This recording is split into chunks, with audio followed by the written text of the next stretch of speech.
Hello అందరికీ. ఈరోజు నేను దోసకాయ బంగాళదుంప గుడ్డు కర్రీ చేయబోతున్నాను. ఫస్ట్ అయితే దోసకాయలు, పచ్చిమిర్చి, ఉల్లిపాయ, కొంచెం కరివేపాకు, కట్ చేసి పెట్టుకున్న బంగాళదుంపలు, కట్ చేసి పెట్టుకున్న టమాటా ముక్కలు, ఇవన్నీ కట్ చేసుకొని రెడీగా పెట్టుకోవాలి.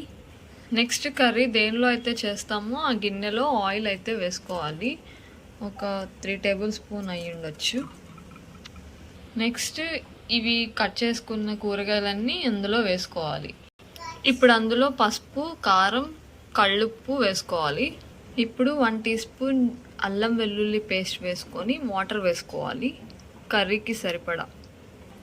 ఇప్పుడు అన్నీ కలిపేసుకున్నాను, కారం, ఉప్పు, పసుపు అవన్నీ కలిపేసుకున్నాను. మీకు కావాలంటే టేస్ట్ సరిపోతే కారం, ఉప్పు తర్వాత వేసుకోవచ్చు చూసుకొని. ఇప్పుడు మనం పొయ్యి మీద పెట్టేసుకోవాలి ఒక 20 మినిట్స్ 25 మినిట్స్ దాకా. ఇలా మనం మూత పెట్టి ఉడకనివ్వాలి కర్రీని.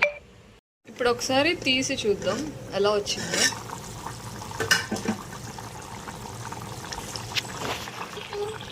ఇంకొక 5 మినిట్స్ అయితే ఉంచితే ఉడికిపోతుంది.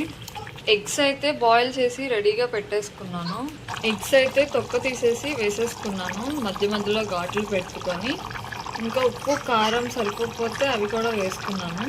ఇంకా 5 మినిట్స్ ఉంచామంటే అయిపోతుంది కర్రీ. చూడండి ఎంత బాగుందో అసలు.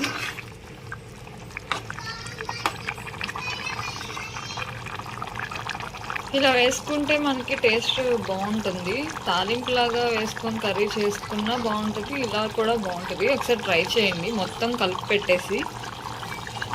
ఈ వీడియో కనుక మీకు నచ్చితే లైక్ చేయండి, షేర్ చేయండి, ఇంకా కమెంట్ చేయండి.